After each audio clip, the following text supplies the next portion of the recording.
we'll be taking down in evidence against you, so be careful what you say. Okay, thank you. I'm going to give an introduction to Grimm, and then we will have a question and answer session. If you do have questions, please put them on the chat line, and then we'll deal with them after Graham has spoken. When you do come on, we'll ask you to unmute yourselves, and please do remember to mute yourself again after you've raised your question. So, good evening, ladies and gentlemen, and welcome to Kenton Schul's Where Are You Now Zoom session.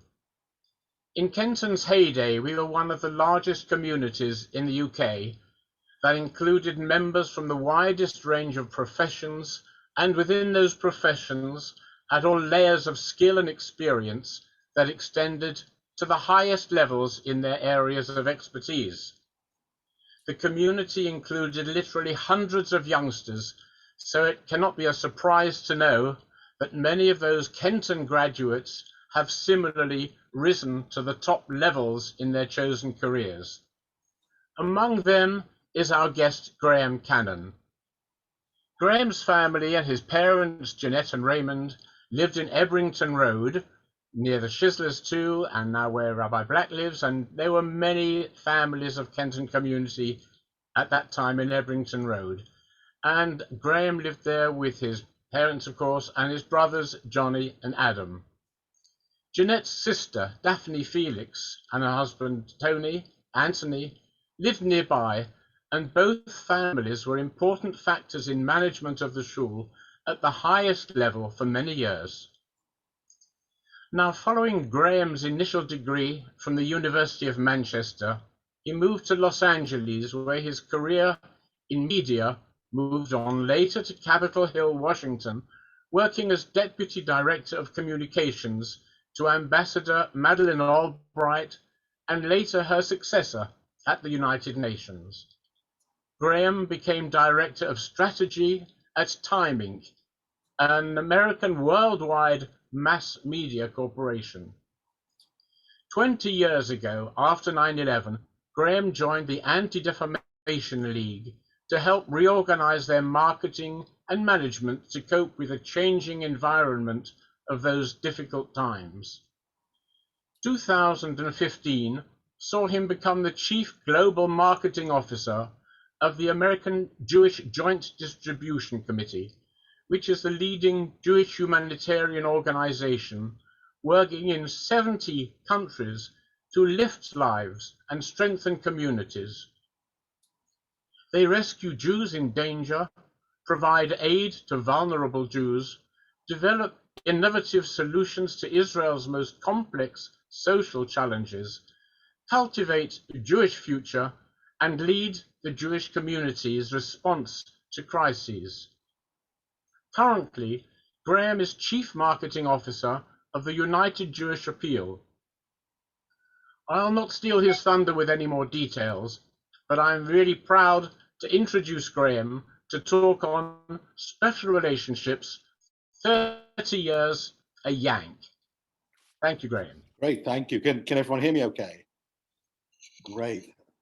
Well, look, first of all, I will tell you, it's sort of surreal and otherworldly to sort of be doing this and sort of to be back somewhere that I don't think I've been to in at least 20 years. I think probably my brother Adam's wedding was the last time that I was in Kenton. It was funny, the other night, we were like at level 25 of Amazon Prime, sort of digging out stuff to watch. And we sort of came across a remake of Just William. And I realized sort of Kenton was sort of a sort of Jewish version of that. I mean, when I think about Kenton, it's walking along the brook, the conkers on the trees, sort of playing in the park, you know, very bucolic, sort of very leafy. I mean, I realize it's not quite sort of the countryside in that way, but, you know, after 45 years, it's sort of taken on that sheen. And then when you were talking about the history of Kenton and sort of what it was like, you know, I also realized it's sort of a bit like Doctor Who. You remember the Doctor Who that you sort of grew up with. Mine was John Pertwee. And likewise, you sort of remember the Rabbi, who was sort of like the defining force. And of course, in my day, that was Eddie Jackson. And it must have been 45 years ago but he came to America on some sort of exchange program for several weeks. And I remember he came back beyond enthused. He talked about discovering a piece of heaven. I mean, that piece of heaven was called Grossinger's. And which, for those of you that don't know, was, in those days in its sort of final era, is this incredible sort of Jewish fantasy land up in the Catskills. But beyond that, I remember he was just so taken with every aspect of American life. It just seemed bigger, more exciting, bolder. And in many ways, I would credit him with sort of planting the bug about coming to the States. So those of you who don't know, I came here more or less right after university. I did some work in radio, the BBC, at Piccadilly Radio. I actually did some work in my dad's law firm as well. And then in early '84, I came out here. It was the height of the Thatcher years, the 3 million unemployed. And it's funny sort of to think now, I mean, literally went to Gatwick, got on a plane, bought a ticket on the plane just with a credit card swipe on the machine. When I got to Newark Airport, I had a big backpack, long hair. I might as well have had a signed tattoo on my forehead that said, I'm here and I'm not going back. And immigration just waved me through, not even an issue. And I entered New York, which was probably the most exciting place I'd ever been to. And in those days, still a pretty dangerous and edgy place. It wasn't the New York of the last 30 years. It was the New York of the 70s and 80s, where the Port Authority was a pretty dangerous place to hang out. Likewise, Times Square. But I loved it. I mean, the first night I was there, I remember with my friend, we went down to a pen group, one of the writers groups in the East Village. Just listened to sort of poets and writers talking. It was a wonderful thing. And the second day I was there, I ended up doing a piece for the BBC on the refurbishment of the Statue of Liberty, and I ended up getting interviewed by the reporter that I was interviewing. So within 24 hours of being there, I was like on the evening news in New York, which was sort of amusing. And then from New York, I traveled sort of broadly across the country. I was lucky that I got pieces picked up here and there by radio, by print. My grandmother had discovered some cousins who lived in Colorado who were very much everything you imagine American Jewish life to have been in the 50s. I mean, whatever the constraints sort of feel like in Britain, it was the opposite for them in America. They'd moved out from New York in the 1950s. My cousin was in aerospace. He ended up at one of the major aerospace companies. He could probably fit half of Ebrington Road into their house. And then I only learned later that their house was actually called a tract home. Actually isn't that big by American standards, but they would go skiing every weekend. They were out in the country. I mean, it was such a different sort of feeling of what life could be like. And I also covered the 1984 American election. I mean, most notably in Iowa, I was there for the caucuses and interviewed Walter Mondale and Jesse Jackson and sort of traipsed around sort of small town America and really sort of got a glimpse of what it was like. The most disappointing thing, I'd always assumed that in these great Central American sort of cities where all these stockyards, where that's where you'd find a great American steak, it turned out that in those days, all the best meat went to the coasts, and people who lived in the Midwest basically ate fruit salad in jelly molds. It was a very interesting discovery. I actually wrote about that. And then I ended up in Los Angeles, where I initially went because I had a very good friend from university who was living there. And I'm one of those people that loves LA. LA loves the Brits, so it's very easy to stay there. But even now, I mean, all these years later, I still really miss it, and I love it when I go back. I still have a lot of friends there. I realize for tourists it can look very different because you don't see the life that goes on in people's homes. There isn't much street life. It's the opposite of New York, but within the world of LA, it really is a marvelous, wonderful place. And I was lucky. I sort of worked actually at NBC to begin with, which is one of the major broadcasters in the US. And something that I didn't even realize at the time, I got friendly with one of the producers of the Johnny Carson show, which was one of probably the last of the great mid-century chat shows. And many nights I go down and just watch the show being broadcast. not even realizing that, you know, it was such a central part of American history. I think actually my parents came to visit and I took them to see a show, and they had no idea what they were seeing. I don't think they liked it very much, but you know, I learned so much about television, the structure of television, and most importantly, that the best television takes a lot of work. The more casual something looks, the easier the riffs, the harder it is to put together. For example, what I learned was all of the major stars of that show, the band leader, the sidekick, actually didn't talk to each other outside of the studio. Everything was scripted, everything was rehearsed. What seemed like easy banter was actually highly rehearsed, highly practiced banter, put and delivered by people who were top of their trade in how to act. And it's something that you know, I've taken with everything that I've done. I suppose the most interesting thing about LA for me was politics, and that's where I ended up. For those of you who know the film Chinatown, in the early 80s, LA was still very much that city. Surprisingly, it was still run by old white people until much later than you would realize. The first African-American mayor of LA wasn't elected until the early 80s. Before that, it had been white Anglo-Saxon Protestants, largely in the oil and gas industry. Even Hollywood, while a major industry in terms of the structure of Los Angeles, was on the outside of the city. It wasn't part of the central organization of the city. And I ended up as press secretary and then political director for one of the major emerging congresspeople in Southern California, a guy called Howard Berman, who had done a couple of things that are very important in the history of California.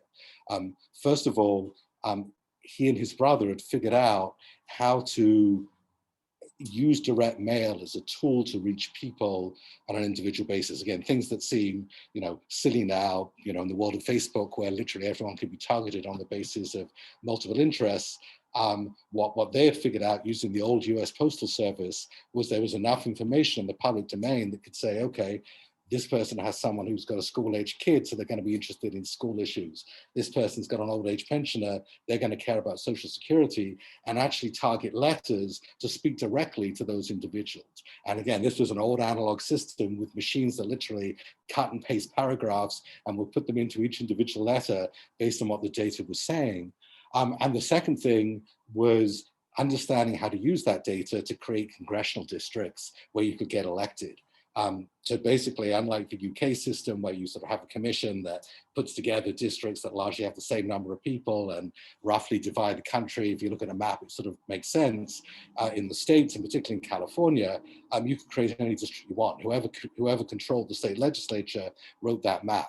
So Howard and his contemporaries created districts that literally would snake along through Santa Monica, up through the Hollywood Hills, back round, down to the Hispanic neighborhoods around downtown, leave out the Protestant areas in the middle. If you looked at a map, they literally looked like snakes coiled in on themselves. But with those districts, they were able to secure seats for this new emerging class of young Jewish members of Congress who previously never would have gotten elected in LA. And it changed the face of Los Angeles. I'll give you a couple of sort of interesting stories that sort of show sort of what happened. My counterpart was a guy called Kelly Jensen, who was about the whitest American you've ever met. He most famously said to me on one day when we were putting something together, he said, "Who is this guy Yom Kippur?" But we divided the district between us. He would control the north part of the district, which was the San Fernando Valley, and I would deal with the southern part of the district, which was Beverly Hills, Hollywood. I would have breakfast at Beverly Hills Hotel 2 or 3 mornings a week. He would have breakfast at something called the Sportsman's Lodge, which was basically basically a motorway service stop. He would meet the farmers and the agriculturalists and the builders and developers in the valley there. I would meet the Hollywood people and the lawyers and the up-and-coming folks of sort of central Los Angeles. But it was a very interesting example of how you have to balance those two things in order to make politics work. I moved to Washington with Howard and worked on a number of historically now very important issues. I'll just focus on one or two. The Russian Jewish immigration. which we were really central to in the early 90s. Again, everyone here knows what happened. I mean, essentially, as the Soviet Union collapsed in on itself, and with the emergence of perestroika, essentially any Soviet Jew who wanted to leave was able to leave, and it all happened very quickly. That was a switch from the refusnik years, where literally each person that left had to be negotiated or exchanged with the Soviet government. I mean, the most famous obviously was Sharansky and the exchange over the bridge that looked like something from a John le Carré novel, and that switched to literally thousands of people a day heading to makeshift refugee camps in Austria and Italy. And the issue was what we were going to do. We couldn't leave people in those refugee camps. And they didn't really want to go to Israel, which was one of the interesting challenges. They wanted to come to America. And as American politicians and as folks who had invested a huge amount of political capital in the Soviet Jewry movement, you couldn't really turn around and say, well, sorry, you know, we know we encouraged you for 15 years, but now you're out. The doors to America are closed, you can't come here. And the reason that they would have been closed is because under the old refugee law, you had to be able to show that you yourself had what was called a well-founded fear of persecution, that if you went back, you'd be persecuted. Well, of course, it didn't really apply to Soviet Jews. You know, it was hard. These are folks who'd been denied things almost in the negative. The job you didn't get, the school you weren't admitted to. It wasn't like there was a paper trail that you could point to that said, here's an example of how I was personally discriminated against. So we changed the law. We basically rewrote the Refugee Act to basically say that anyone who was a Soviet Jew who was in the class would be presumed to have a well-founded fear of persecution because of the history of persecution of Soviet Jews. And with that device, we were able to bring in tens of thousands of Soviet Jews. And it's interesting now, sort of in the last few years, I've met many of them, and you know, they're disproportionately represented on Wall Street in journalism, in many of New York's industries, and it's really gratifying to sort of see how something that we did all those years ago has now come to pay off and really delivered tremendous value for America.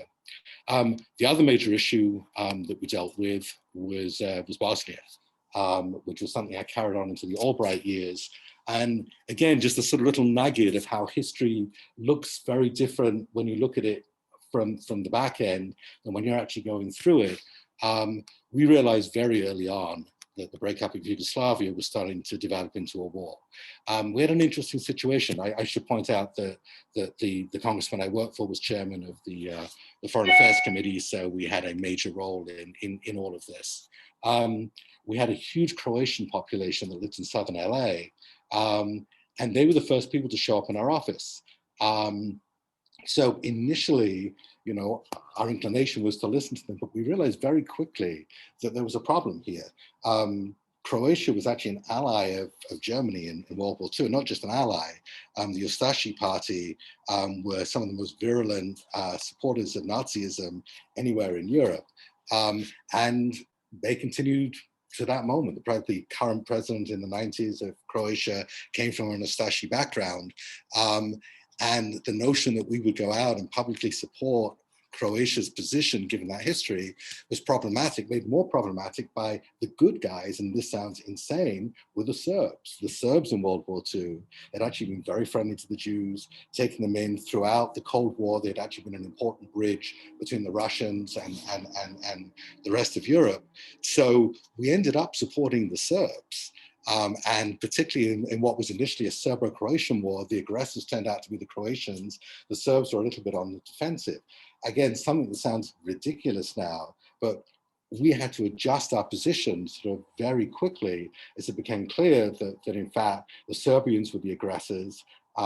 It was the declaration of the independent Serbian state outside of Bosnia that really triggered the second phase and the most deadly phase of the war. And managing that, again, with a huge number of your constituents who are also very interested in the outcome of the war, also made it very difficult. So again, it's an interesting, I've always sort of seen that as an interesting example of you always look back on history and think that it was very clear, but you know, as you're going through that history at the front end, the opposite is often true. And then finally was the Middle East piece, which I dealt with extensively, and I think most interestingly, Syria. I ended up going to Syria to negotiate the release of the Syrian Jewish community. And I went there right after going to Saudi Arabia. And it was fascinating. I never thought that I'd like Syria, but after Saudi Arabia, it was a wonderful place. I mean, Saudi Arabia was so awful. And Syria seemed joyful by comparison. Of course, it's all fake. I mean, basically, before the civil war, Syria was run by gangs of kleptomaniac soldiers, all sort of under the Assad regime. But interestingly, they were open to negotiating a full-scale exodus of Syrian Jews from Syria. So we negotiated that. And again, today in New York, the Syrian Jewish community is one of the largest, most important and wealthiest Jewish communities in the city. In fact, they've created a summer retreat just south of New York on the Jersey Shore called Deal, where you see homes that would leave many in Beverly Hills in the dust. But that community, as I say, has become a very successful American Jewish community. And it all stems from that period where we were able to engineer their departure from Syria. And it just goes to the tragedy of the civil war. I mean, I'm fairly convinced that without the Syrian civil war, there would have been a rapprochement between the Syrians and Israel. It may have been a cold peace, but it probably would have solved the Golan Heights issue. That obviously sort of went out the window with the Syrian civil war, and I doubt that in our lifetimes we'll see that come back. With Madeleine Albright, I'd say two or three interesting things. First of all, I was lucky to be there at a point where, for the first time in 50 years, the United Nations had relevance. It was, again, the end of the Cold War. And so the Security Council, where most of the work of the UN takes place, the important work of the UN takes place, went from sort of being completely frozen in amber, nothing had happened in 50 years, to being a vital center. And of course, the two great issues of the day were Bosnia, and also Saddam Hussein and his constant breaches of the no-fly zone. But the thing about the Security Council was it had to be reinvented on the fly. There wasn't a lot of precedent because no one remembered a time when the Security Council actually did work. And so every day the Security Council would meet not in that room that you see on television, but in a rather nondescript ante-room, pretty small. The ambassadors from the countries that were on the Security Council, plus key staff, all squeezed in together, and they would just talk. And again, when I say talk, I mean at that point, the Russian ambassador was Sergei Lavrov, who is now the Russian foreign minister.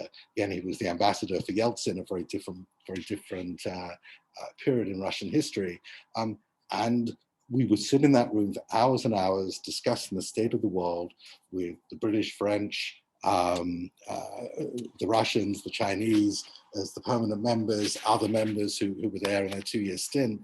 And it was fascinating. I mean, to literally have world leaders actually trying to resolve problems in this sort of brief window was really one of the most interesting experiences. And you wonder about someone like Ambassador Albright. Her strength was her ability to hold her own in that room. This was a room where you didn't have notes, you didn't have a lot of briefing papers. Basically, you just had to know your issues, you had to know how to address those issues, how to manage them.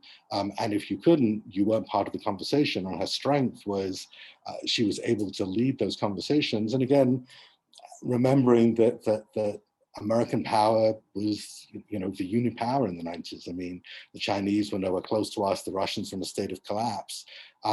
So for the world, the role of the US literally defined peace or war in that period. And that's what happened in that room. So it was really a remarkable time to be at the United Nations.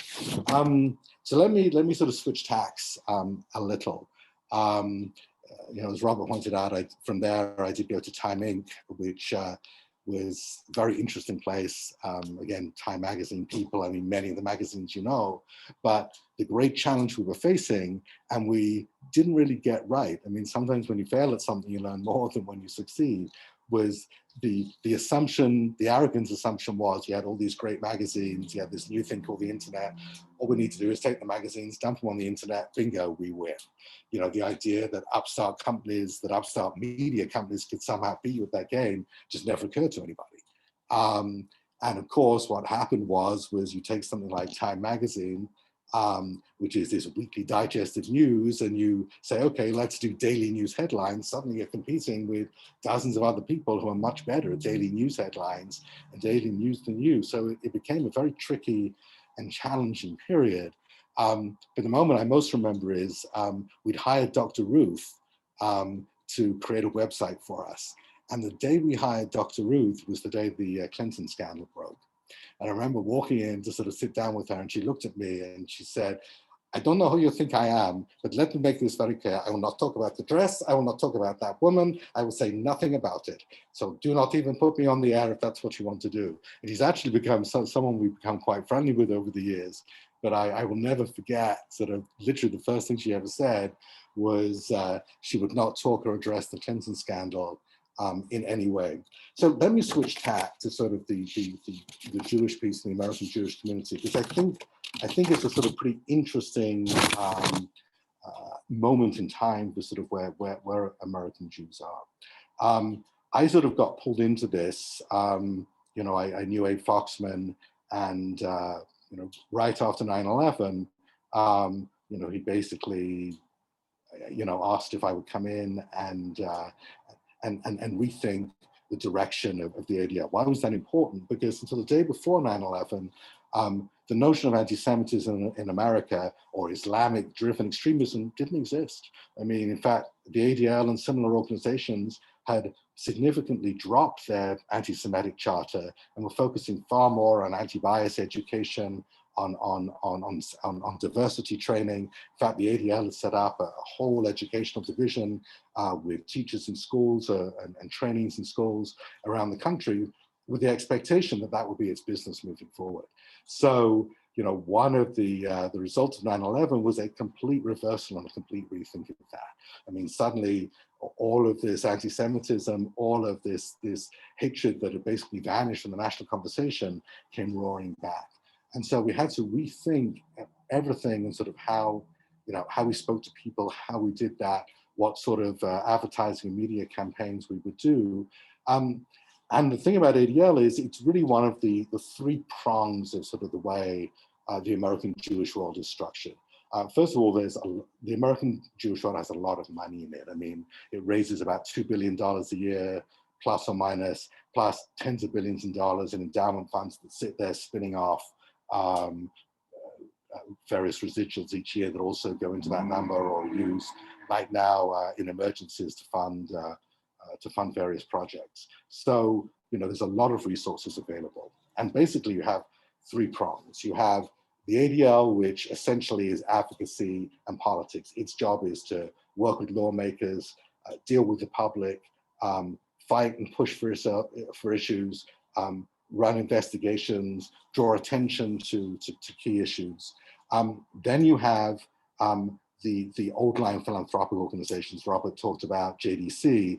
Again, that's the classic example of an organization whose job is to do exactly what you would think a charity's job is to do: take care of people in need, make sure that they're attended to, deal with the new challenges that are emerging, particularly in Eastern Europe and Russia, deal with some of the social challenges in Israel. But essentially, they are spending that money in sort of innovative ways and trying to stay relevant in an era where there's a lot of competition. It's not as if they're the only charity doing that kind of work. And then finally, you have the Jewish Federation system, which at its core is about raising money.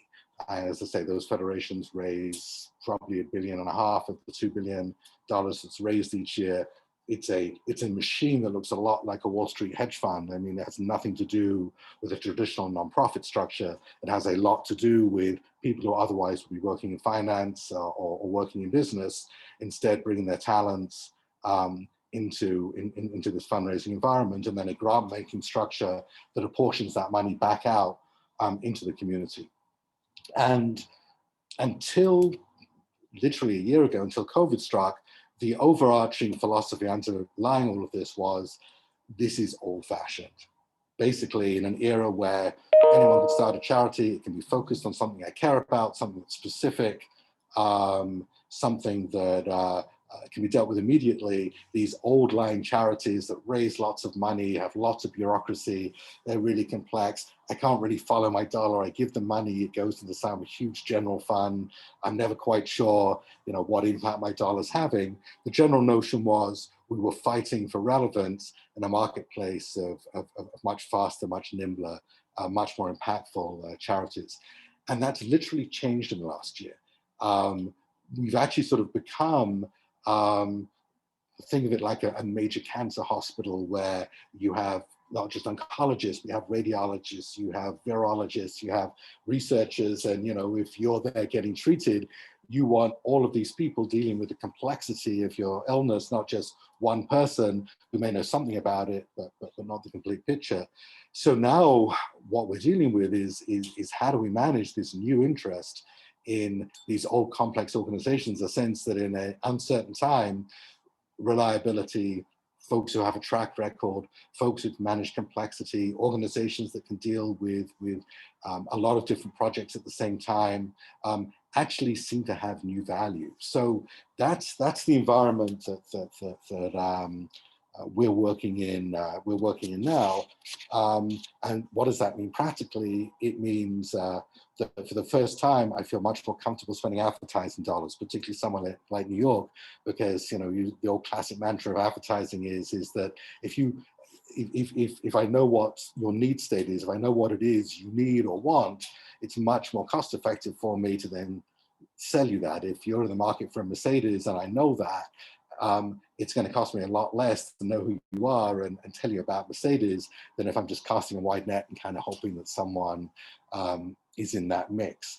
And what seems to be happening now is we're finding a lot more people who are saying, I want to write a check, but I want to write it to the people who are having the most impact. So now for the first time, certainly in my tenure and my time doing these kind of campaigns, we're looking at spending a lot more money on broader media, radio, television, print, obviously a huge amount online, that seems to be connecting with a growing marketplace that is looking for places to put that money and looking for places, as I say, that come with the track record rather than feel new and innovative. And we're just feeling our way through that. As I say, we're going to start our first round of advertising in the next few weeks. And we'll see sort of what happens, but it's a fundamental shift in that marketplace. And I think, it's going to be very interesting, not just now, but in the years ahead, as to what that means. And of course, that plays into sort of this broader Jewish context. I mean, a friend of mine who's the editor of the Jewish Week wrote a wonderful article a couple of weeks ago about the sad story of a guy called Rabbi Jacob Joseph. Rabbi Jacob Joseph was someone that the Orthodox congregations of New York came together in the late 19th century because they decided they had to have a chief rabbi in America. It was time. All these European countries had chief rabbis. It was a mark of a community that had established itself. So they found Rabbi Jacob Joseph in the Baltics and brought him here, and he was going to bring everyone together, bring kashrut together, and sort of create a European-style community. Well, it was an utter disaster. Basically, no congregation was prepared to recognize him, not just non-Orthodox congregations, I mean Orthodox congregations as well. The butchers basically said, who the hell is this guy and what's he doing? And we run our own business. We don't need him to tell us what is or isn't kosher. And then the final nail in the coffin was the women of the Lower East Side went on strike and refused to buy kosher meat. Because as the prices were going up, they basically said, we're not going to pay for kosher meat. And that brought the whole edifice down. And essentially, Jacob Joseph disappeared into obscurity, died some years later in not particularly great circumstances, and the notion of a chief rabbi never happened again. But it goes to, the fundamental difference between sort of the American Jewish community, I think, and the British Jewish community, which is everyone is for themselves. It's not a bad or a good thing, it just is. Jonathan Sarna, the great historian of American Jewry, wrote this fascinating article about how the constitutions and the bylaws of synagogues, as they started to look at them, were patterned after the American Declaration of Independence. The central organizing idea was no representation drives all of this, and anyone who's in charge, any rabbi, anyone who runs our congregation, does so only by the consent of the governed. They don't do it by some higher authority. We set the tone. We're the ones who decide what is or isn't the way we're going to conduct business in our community. And there's myriad stories, of this. And at the same time, the power and strength of the community, even during the Civil War, which was well over 100 years ago. There's a story about Ulysses S. Grant, the general, the great Union general, who occupied a part of the South and immediately put out an edict saying the Jews should be rounded up because he believed the Jews were controlling the export trade that was undermining the Union cause. Well, literally overnight, a group of Jewish businessmen saddled up, rode to Washington, stormed into the White House, went to President Lincoln and said, "You got to do something about this." Lincoln literally on a piece of paper wrote out an order that said, if you've made this order, you need to rescind it now. And they went back, gave it to Grant, and the order was rescinded. But imagine that happening in other, particularly at that time, in any other European community. And it sort of, gives a glimpse of sort of how the American Jewish community sees itself. I'll sort of finish with something I think pulls it all together. One of the great ways that money is raised in the American Jewish community is called the honoree system. Essentially, a lawyer, a businessman, a hedge fund manager, someone at Goldman is asked to be an honoree, which means you receive an award of some kind. I mean, believe me, the number of silver-plated menorahs sitting in closets waiting to be awarded to honorees is pretty high. What that means is you basically hand over your Rolodex, everyone you know, all of your emails to a professional fundraising team who then go after all of your professional contacts and say, you're going to want to buy a table to honor so-and-so. Which means that unlike in the UK and other places, these are professional events rather than community events. They take place during the week, not at the weekend. Most of the attendees are business relationships. You're honoring the head of a manufacturing company, you supply widgets to that company, you're going to buy a table, it's a business expense, it's not even a non-profit or charitable expense. So that's the honoree business. And the first time I went, it always struck me, there was this old sort of British story, apocryphal story I sort of grew up with, that, the boat pulls into the East End, they tell them they're in New York, they get off the boat, by the time they realize they're actually in the East End and not in New York, the boat sailed on and they're in the East End. The point being, no one in Russia said, I got to get to Golders Green, I got to get to the Golden Medina of the UK. It was sort of by happenstance. The flip side, of course, is true in America, where people actively came and went. And the first time I heard one of these honorees, and the story is always the same. I mean, every honoree always tells the same story. My family came to the Lower East Side in 1900.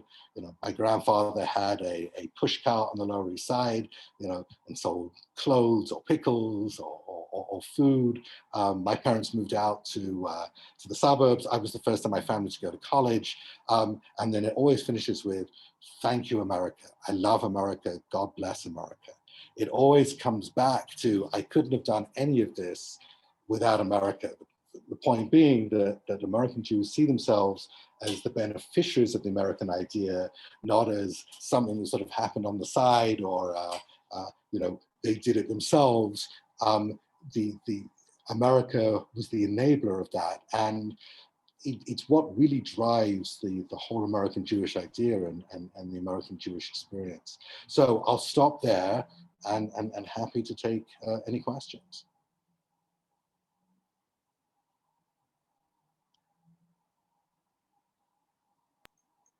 Thank you very much, Graham. That was fascinating.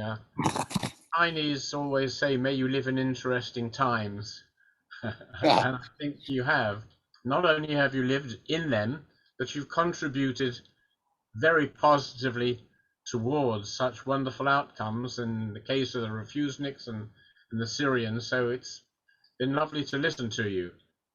I have Roy would like to ask a question. Please, Roy, unmute yourself and do remember to mute yourself afterwards. Go ahead. It's not it's a statement rather than a question. Graham, you were brilliant, and you spoke so eloquently, and you obviously picked up a lot of good habits in Kenton when you were your lad. I recently heard a story about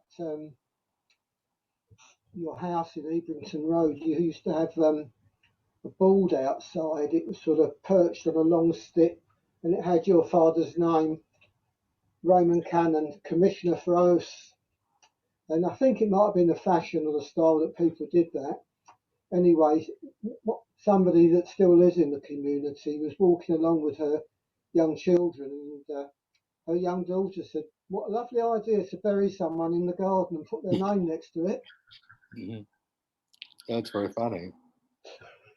A premature comment.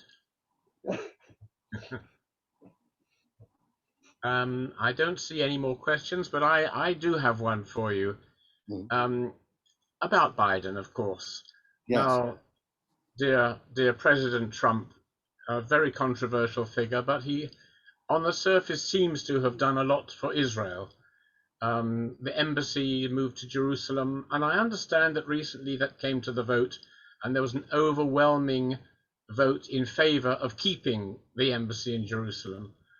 Biden's attitude seems to be a bit more lukewarm, and I wonder what you think about that. Of course, it's a hot subject at the moment, and how much power he has in light of this very positive vote for Jerusalem, the embassy. How much power does Biden have to undo a lot of what's happened? So I'll tell you a secret about the embassy.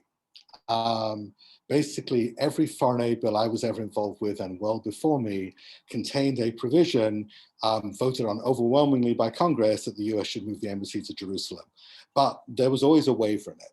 There was always a waiver that basically said, unless the president, judges that it's against the national security interests of the United States to do so.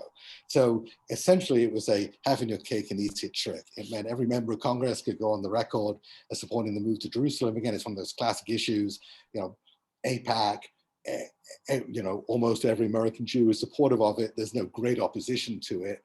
So except for the national security establishment, the president would always exercise the waiver and say, now isn't the time to do it. And everyone was happy. Trump was the first person to basically not exercise the waiver, follow the law and move it. So, now that it's happened, it's not going to be moved back. I mean, on a practical basis, will it be, a skeleton embassy with 2 or 3 people? Will it be a fully robust institution? It's done. It's over. I mean, it's not going to move back.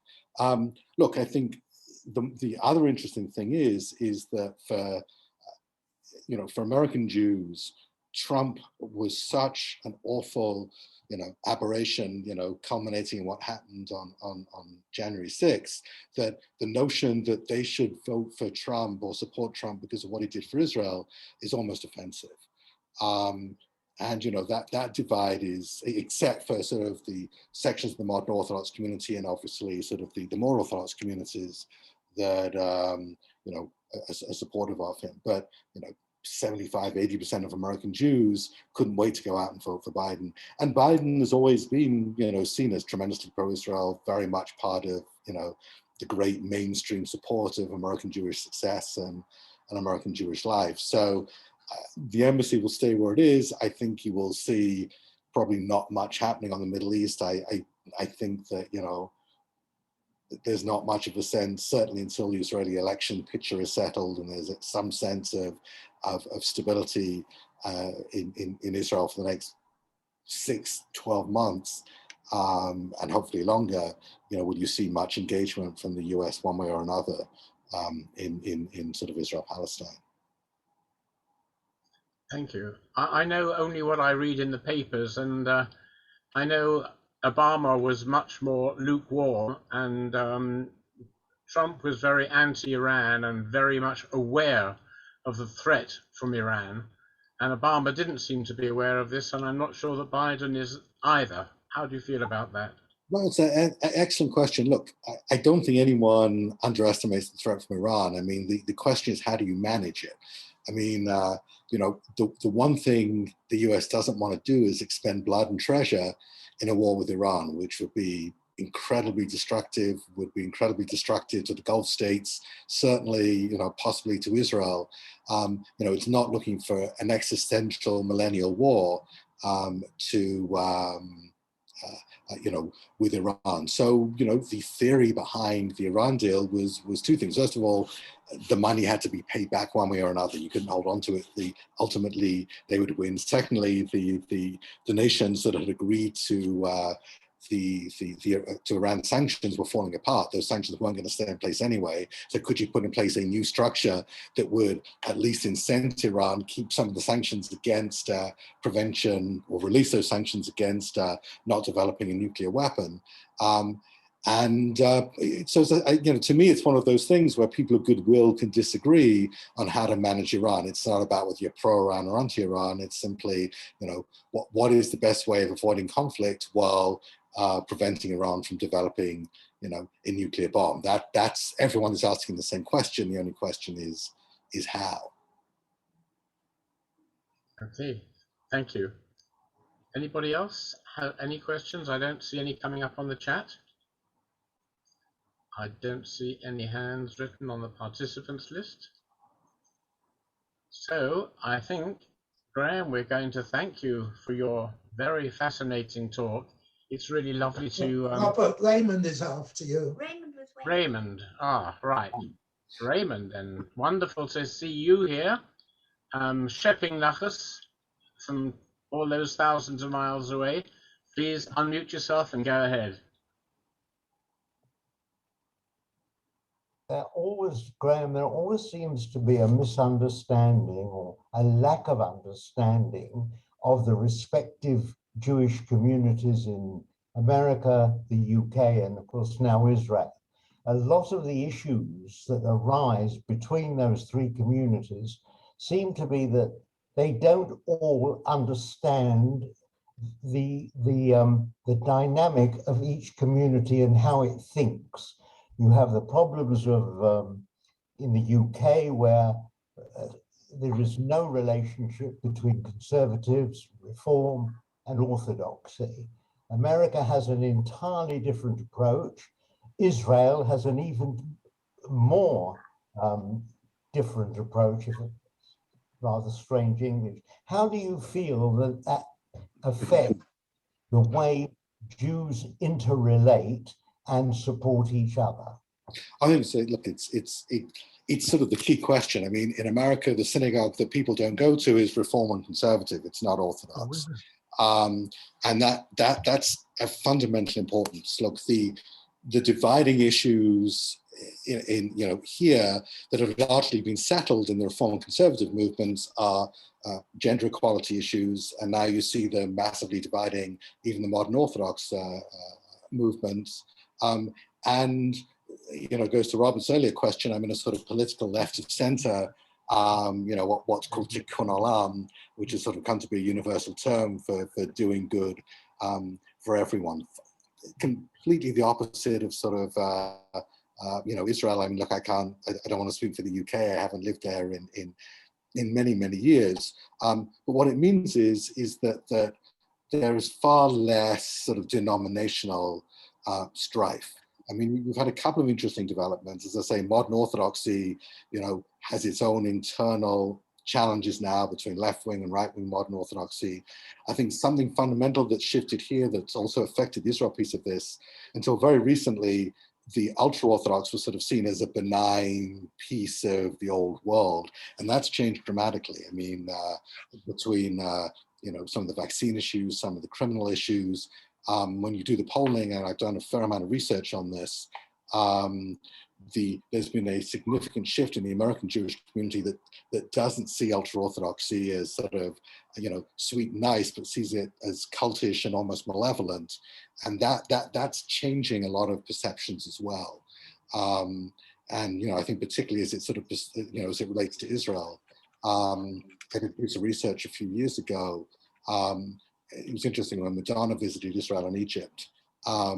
She was swarmed at the airport by sort of various ultra-Orthodox groups who took her immediately to the kotel in the middle of the night, and all the photos were of her at the kotel surrounded by Orthodox women sort of praying in the middle of the night. 2 days later, she showed up in Egypt on a camel with a white flowing dress in front of the pyramids. And when we did the testing, what we found was, you know, amongst American Jews, there was a sense, Egypt seems like a great country. Look at this. I mean, you know, it's lovely, it's open, it's romantic, it's Lawrence of Arabia. Israel seems dark and, you know, religious, and you know, women occupy a lesser role. So, you know, so it was a good window into sort of the growing perception gap between you know, American and certainly Israeli Jews. And I've also seen that in recent testing. I mean, what's fascinating is outside of you know, modern Orthodoxy and sort of you know, religious Zionism, there is a growing, not antipathy towards Israel, I mean, still very strong support, but just it's dropping down the list of things. I mean, number one, me, my family, my future, my mortgage, you know, my job, you know, Israel drops to number 8 or 9. If Israel was in trouble, everyone will be outside their federation building with their checkbook, but absent that, there's a sense Israel can take care of itself. I'm not sure I particularly feel, it doesn't feel like my country anymore. It's not my, I don't connect with it in the way that I used to. You know, it's changed, I've changed. I just don't feel that sort of kinetic bond. And I think that's also going to be very interesting, you know, going forward in the next few years, what that relationship looks like. And look, it's interesting, I mean, going back to sort of the Hill, I actually saw this happen. One of the things that happened after the collapse of the Soviet Union, obviously, was the independence of the satellite countries, one of which was Armenia. Armenia has a huge diaspora. There's more Armenians in Los Angeles than there are in Yerevan. You know, very similar to the Jewish diaspora, wealthy, educated, politically active. Their number one issue was Armenian independence. You know, 1994 was 1948 for the Armenian community.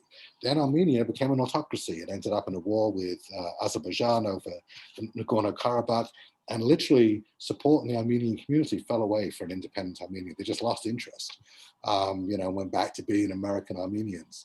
So it's not an exact comparison, but it's just an important point that the assumption that the relationship that existed in the past will necessarily continue into the future because it's always existed, you know, I think it needs working on. I wouldn't make the assumption that, you know, if both sides don't find a way of working the issue, that the relationship will stay as strong as it has been in the past.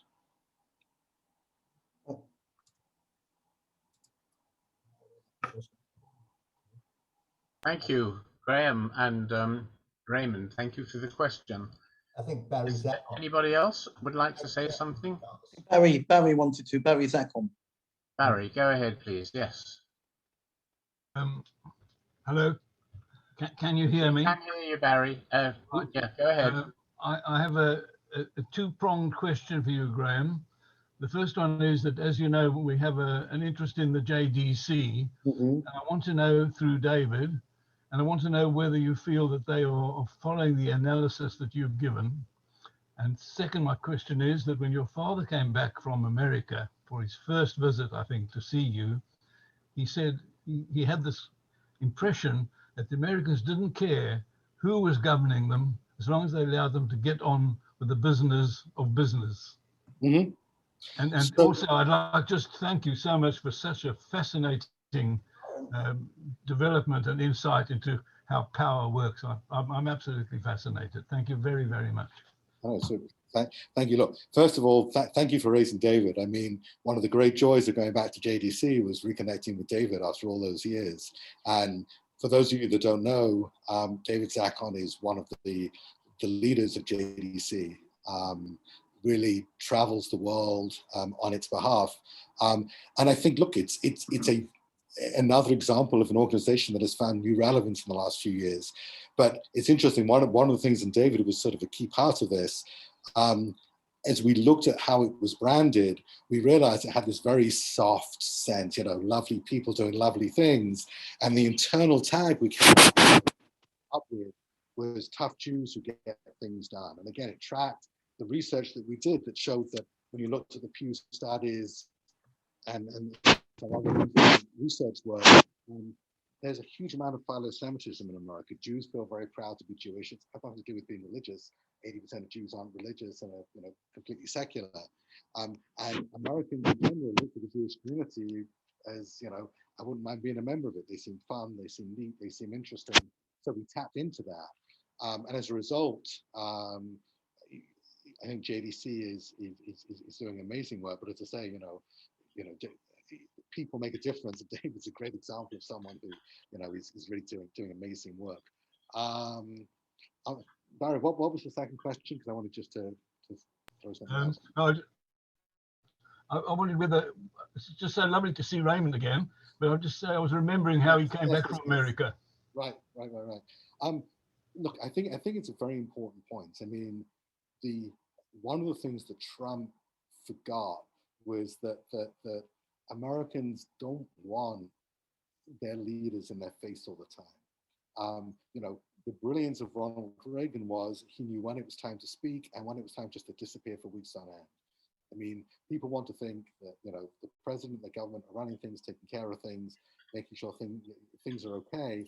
They're not looking to see them on television every night. They're not looking to see them in fights or disputes. And Biden is sort of that in spades. It'll be interesting to see whether, in the middle of, an unprecedented crisis, we're seeing too little of him. We'll find out now the impeachment is over. He'll sort of hopefully find an equilibrium where he has the right balance. But I think that's absolutely true. I mean, the best politician is one that isn't seen very often, I think, in the American view. Except when there's a crisis. Look, I mean, the thing about a president is when there's a crisis, they're a father figure. I mean, FDR, in the Great Depression was on the radio 3 or 4 times a week and with a voice, to tens of millions of desperate people listening to Roosevelt was critical to moving through the New Deal. When the Challenger exploded and you had Reagan sort of gave that wonderful speech. After 9/11, George Bush standing with the bullhorn, at the World Trade Center and saying the people who did this will hear from us soon, with his, that iconic picture with his arm around one of the firefighters that was clearing the site. I mean, that symbolism is very, very important in American politics, but it has to be used judiciously and at the right moment. It's not something that Americans want all the time. Thank you. I have two coming up first from Lawrence Miller and then Danny. So Lawrence, please unmute yourself. Do remember to mute yourself afterwards. You're still muted, Lawrence. Right, and can you hear me? Very good. Hello, Graham. Hello. Lovely to see you, and thank you for a fascinating talk. What I would like to ask you about is anti-Semitism. Mm-hmm. Now, in the UK in recent years, unfortunately, it is becoming more of a problem. We read of the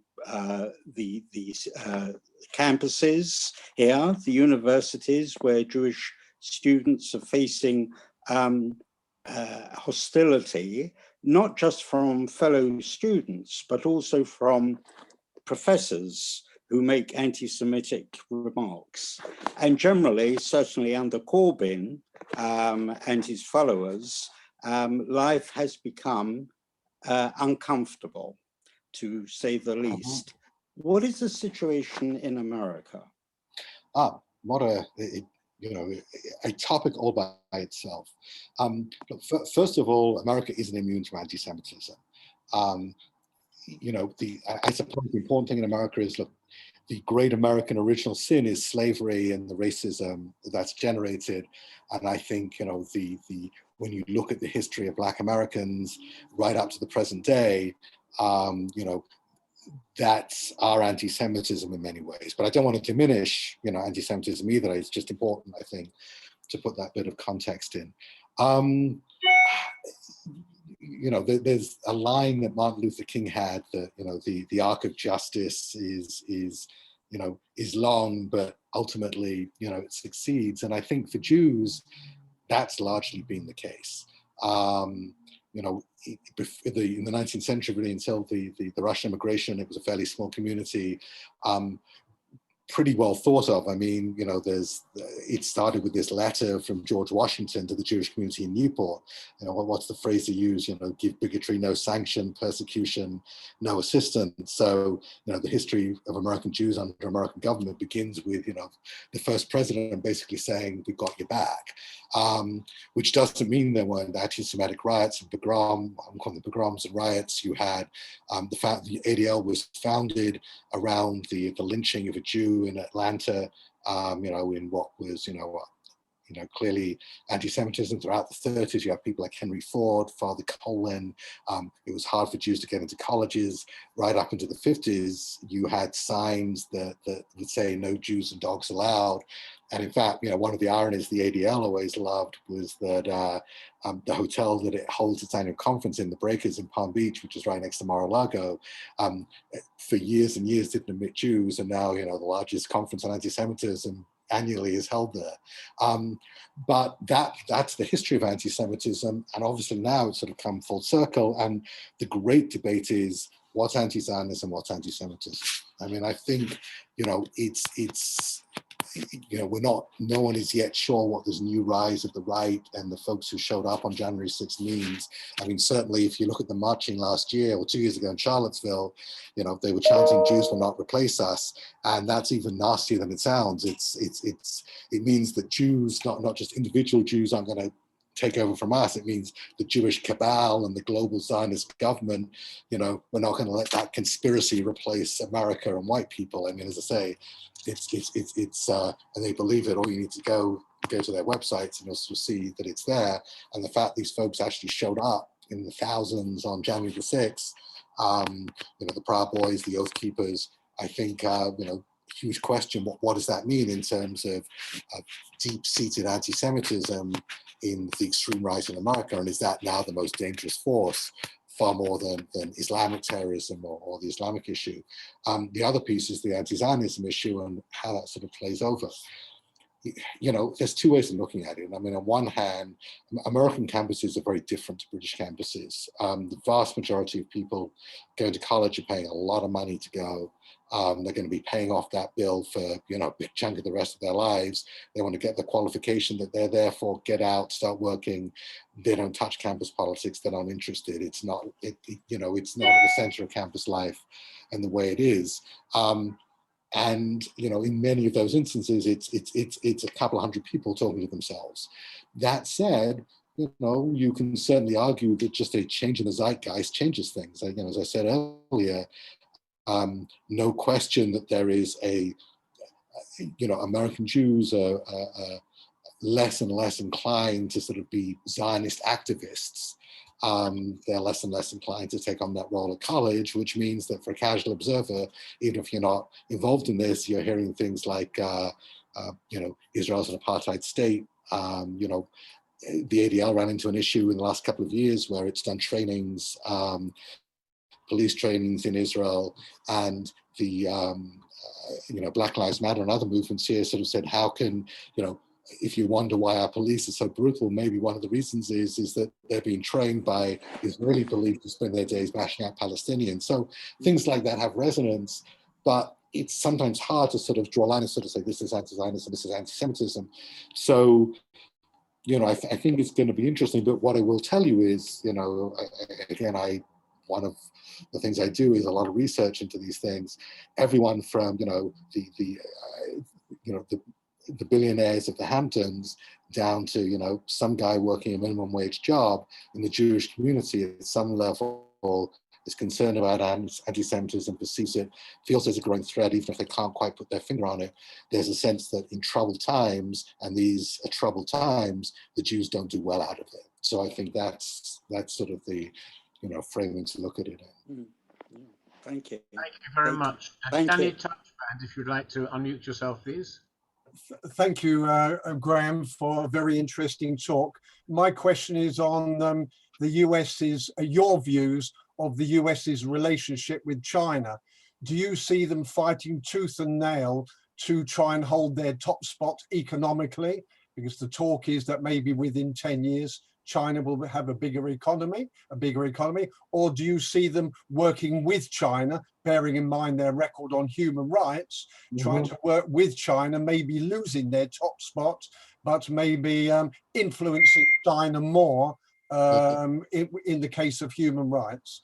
What's your views on that? I think that's one of the toughest foreign policy questions that there are. I mean, I remember being in China in the early 90s, and our plane got diverted to some inland city, and we had to like hire a car with a driver and get to Shanghai. And on the way, we passed these warehouses and we went in.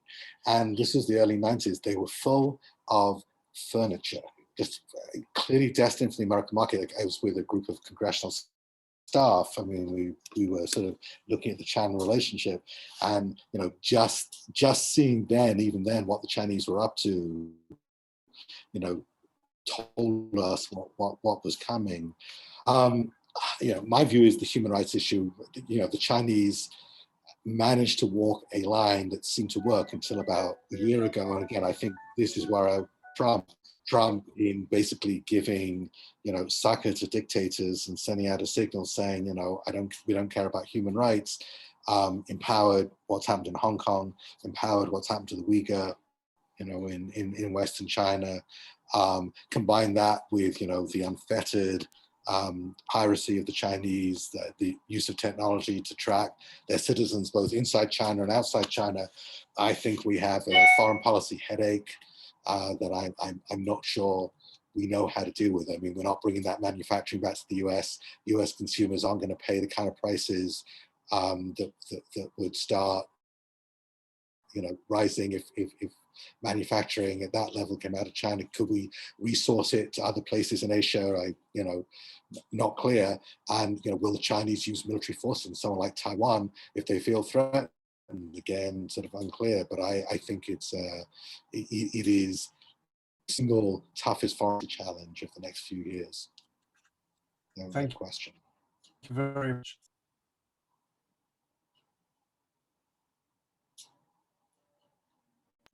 Thank you again, Graham. I don't see anybody else. Is there somebody else who would like to ask anything? I don't hear any response. So, Graham, again, I must thank you so much for giving us your time. It's wonderful to see you again after these years. No, likewise. It really is.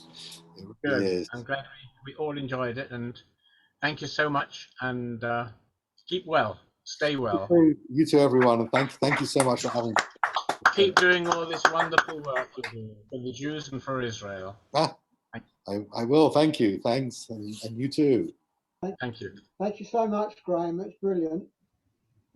Thanks, Roy. Thanks for putting it all together.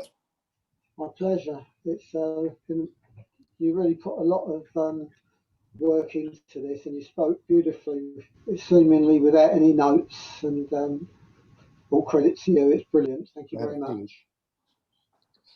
So great. Well, take care, everyone, and hopefully it won't be another 20 years before I'm back in Canada. I only remember your brother, because I played cricket with him. I don't remember you. Okay. I used to play cricket. So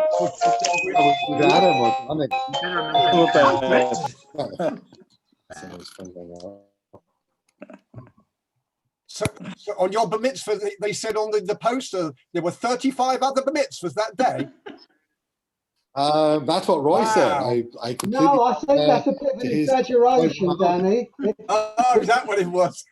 He said that year. That year. It was that year. Oh, that year.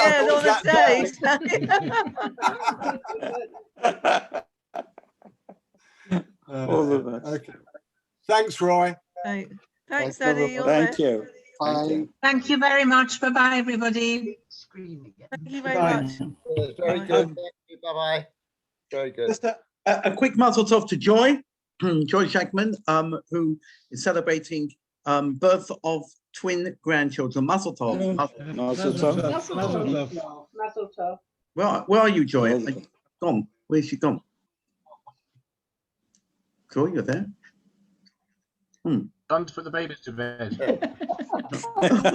Babies to bed, yeah. Oh, well. Thank you very much. Very interesting. Nice to see you all. Yeah. Bye. Thank you. Take care. Okay, good night. Good night for us. Good night, Thank you. gentlemen. Thank you, Kenton. It was very Very interesting. interesting.